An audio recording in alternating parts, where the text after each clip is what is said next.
Assalamualaikum anak-anak hebat, bagaimana kabar kalian? Semoga kalian selalu dalam keadaan sehat dan penuh semangat. Ayo belajar bersama. Agar channel ini dapat berkembang dan kalian juga lebih mudah menemukan channel ini, like dan subscribe dulu ya. Terima kasih. Baik anak-anak, kita mulai saja pembelajaran pada hari ini dengan membaca bismillah bersama-sama. Bismillahirrohmanirrohim. Pada hari ini kita akan belajar tema 5, pahlawanku, subtema 2, pahlawanku, kebanggaanku, pembelajaran 1. Kita mulai dengan belajar bahasa Indonesia ya. Menuliskan informasi yang sudah dan ingin kita ketahui. Anak-anak, ketika masa kerajaan Hindu-Buddha mulai melemah, masuklah agama Islam di wilayah Indonesia. Siapa yang mempunyai peranan penting di masa kerajaan Islam? Ayo kita cari tahu sama-sama. Kita mulai dengan membaca teks bacaan yang ada pada buku tema 5 kalian, halaman 53 dan 54 ya. Buka buku tema kalian, kita baca sama-sama. Sultan Hasanuddin. Sultan Hasanuddin ialah raja dari kerajaan Islam Gorontalo di Makassar, Sulawesi Selatan. Oleh Belanda, ia dijuluki ayam jantan dari timur karena kegigihan dan keberaniannya melawan Belanda. Ia membela kepentingan kerajaannya dan kepentingan rakyatnya dengan gigih. Ia berusaha menegakkan kedaulatan dan memperluas wilayah kerajaan. Ia berhadapan dengan Arupalaka, Raja Bone yang dibantu oleh Belanda. Sultan Hasanuddin dikenal arif dan bijaksana. Beliau merasa sedih karena harus bertempur melawan keluarga sendiri. Arung Palaka Latenri, Tata Toerung sudah seperti saudara kandung sendiri. Sultan Hasanuddin mempertimbangkan bahwa pertumpahan darah di kalangan orang Makassar dan Bugis harus segera dihentikan. Sultan Hasanuddin berusaha menggabungkan kekuatan kerajaan-kerajaan kecil di sekitar kerajaannya untuk melawan Belanda. Karena perjuangan dan jasa-jasanya, nama Sultan Hasanuddin diabadikan sebagai nama jalan dan universitas di Makassar, Sulawesi Selatan. Pemerintah bahkan menganugerahkan gelar pahlawan nasional kepada Sultan Hasanuddin. Setelah wafat, Sultan Hasanuddin dimakamkan di Komplek Pemakaman Raja-Raja Goa di Sulawesi Selatan. Komplek Pemakaman Raja-Raja merupakan peninggalan sejarah yang perlu dijaga kelestariannya. Komplek pemakaman ini pun dijadikan objek pembelajaran sejarah bagi bangsa Indonesia.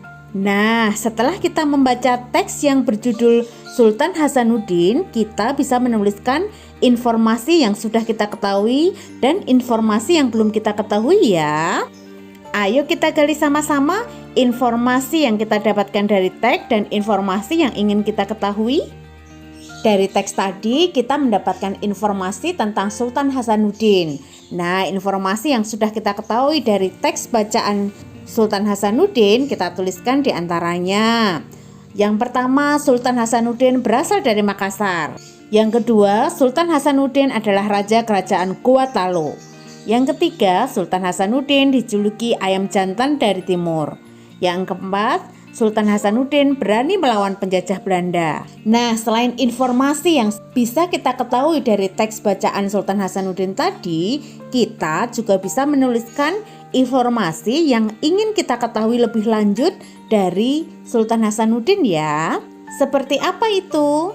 Informasi yang ingin diketahui lebih lanjut tentang Sultan Hasanuddin di antaranya, yang pertama, alasan Sultan Hasanuddin pantas disebut sebagai pahlawan. Yang kedua, sikap kepahlawanan yang ditunjukkan Sultan Hasanuddin. Yang ketiga, bentuk perjuangan yang dilakukan Sultan Hasanuddin.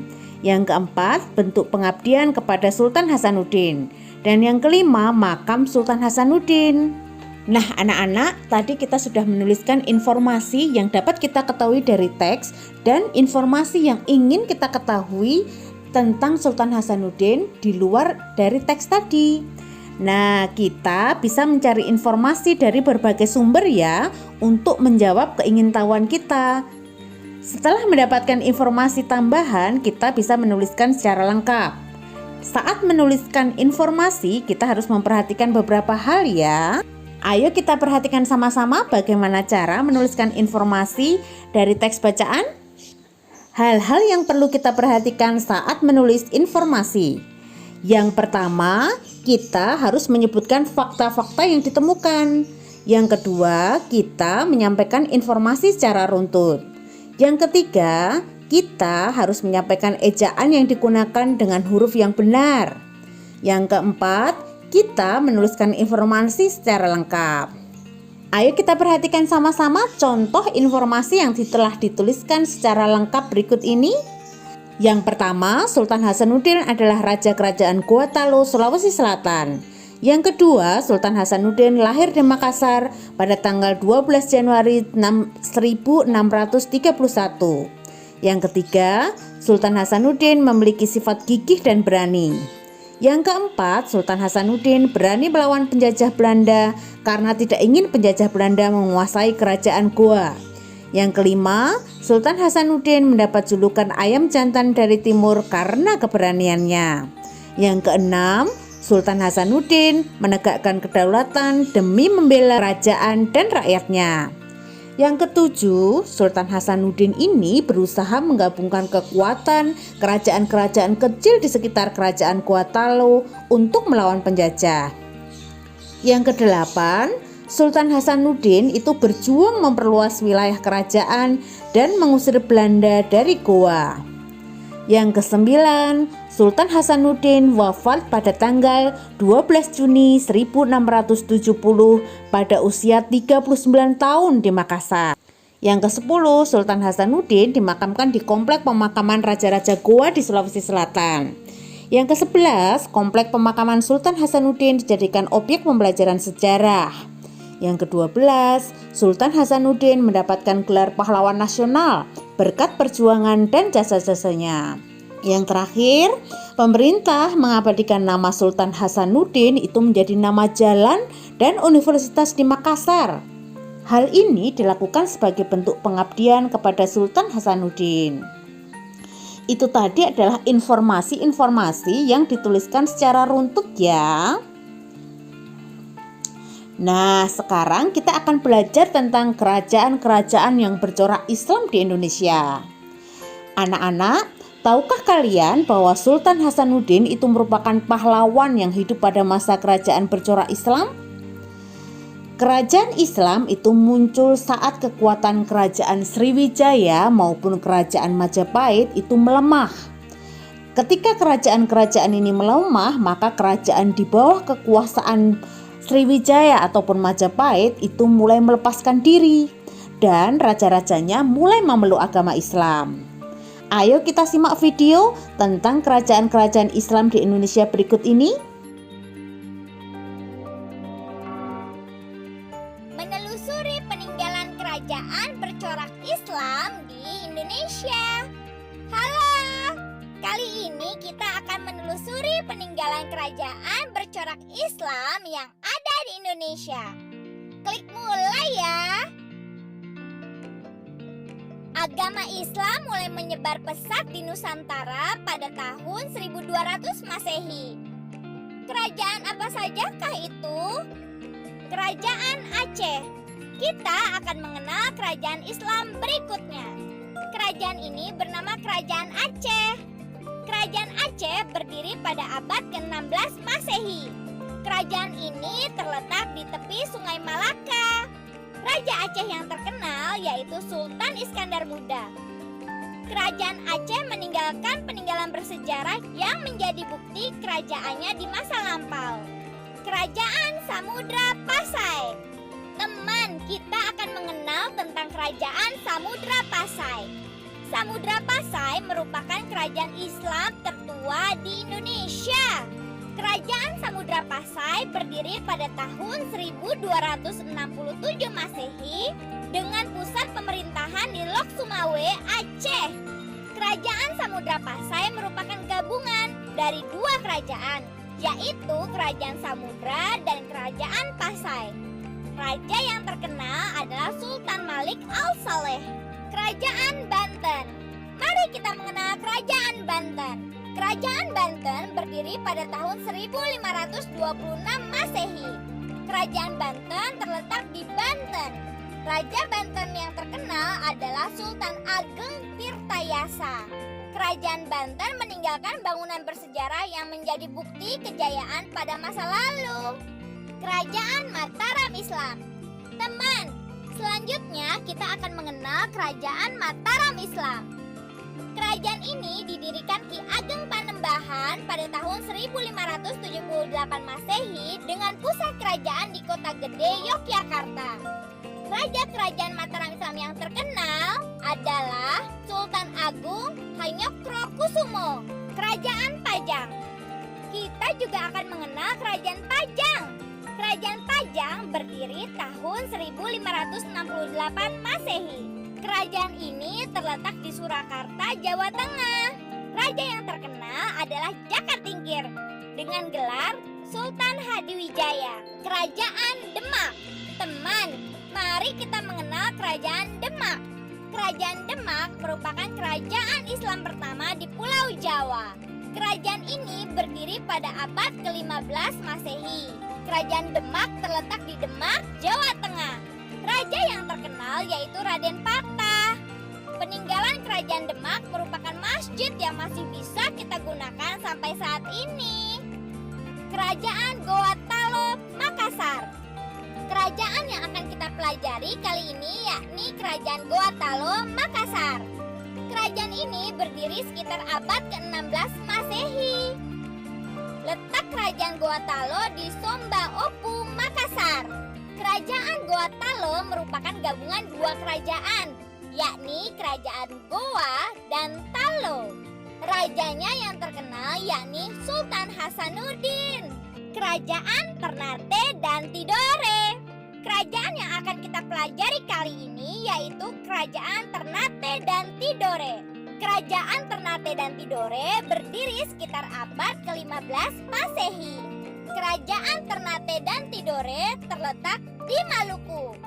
Raja Ternate yang terkenal yaitu Sultan Harun. Sementara Raja Tidore yang terkenal yaitu Sultan Nuku. Anak-anak, para pahlawan memanfaatkan berbagai benda di sekitar kita untuk mengalahkan musuh. Salah satu benda yang digunakan adalah cermin. Para pahlawan menggunakan sifat pemantulan cahaya untuk berkomunikasi ketika berperang. Kita juga dapat mencoba melakukannya di rumah. Perhatikan di gambar ya, dan kalian bisa mencoba melakukannya di rumah. Kalian bisa melakukan percobaan ini di rumah. Untuk melakukan percobaan ini membutuhkan cahaya matahari, cermin, serta kode yang ingin digunakan untuk berkomunikasi ya. Berkomunikasi menggunakan cahaya dan cermin. Langkah-langkah percobaan. Yang pertama, nanti kalian bisa duduk bersama kelompok kalian. Kemudian, perlihatkan cermin kepada kelompokmu. Gunakan cermin untuk memantulkan cahaya matahari. Diskusikan kode yang disepakati untuk berkomunikasi beserta artinya. Misalkan, ketika cahaya dipantulkan menggunakan cermin dan digerakkan melingkar sebanyak 3 kali, itu berarti seluruh anggota kelompok berkumpul di tengah halaman sekolah. Yang kelima, setelah berdiskusi, anggota kelompok menyebar ke tempat yang berbeda di sekitar sekolah. Yang keenam, setiap anggota kelompok berdiri di tempat yang terdapat cahaya matahari. Yang ketujuh, pantulkan cahaya kepada tempat yang disepakati. Yang kedelapan, buat laporan tentang sifat cahaya di akhir kegiatan. Berikut ini adalah contoh laporan kegiatan dari percobaan berkomunikasi menggunakan cermin. Tujuan pembelajarannya adalah mengetahui penerapan sifat pemantulan cahaya untuk berkomunikasi. Alat dan bahannya adalah cermin, cahaya matahari, dinding berwarna gelap. Langkah percobaannya, yang pertama, anggota kelompok duduk bersama untuk mendiskusikan kode yang disepakati untuk berkomunikasi beserta artinya. Yang kedua, satu orang berdiri di tempat yang terkena cahaya matahari langsung sambil memegang cermin. Dengan menggunakan cermin, cahaya matahari dipantulkan ke dinding. Yang ketiga, anggota kelompok yang lain menyebar ke tempat yang berbeda.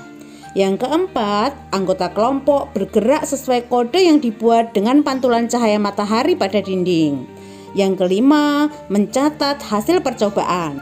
Misalnya, hasil percobaan bisa kita tuliskan, semua anggota kelompok dapat melihat kode pantulan cahaya matahari yang berasal dari cermin salah satu anggota. Setelah itu, tulis kesimpulannya ya. Kesimpulan, sifat cahaya dapat dibuktikan dengan kegiatan berkomunikasi menggunakan cermin. Anak-anak, tiba saatnya kita berlatih. Pada pembelajaran ini terdapat 2 tugas. Tugas yang pertama, bacalah teks bacaan yang ada di buku modul tema 5 halaman 38. Setelah kalian membaca teks bacaan tersebut, kerjakan latihan soal pada buku modul tema 5 halaman 39 aktivitas 2. Tugas yang kedua, kerjakan latihan soal pada buku modul tema 5 halaman 42. Kerjakan tugas kali ini dengan sungguh-sungguh dan selalu semangat. Baik anak-anak, sampai di sini dulu pembelajaran kita. Tetap semangat belajar. Sampai jumpa. Wassalamualaikum warahmatullahi wabarakatuh.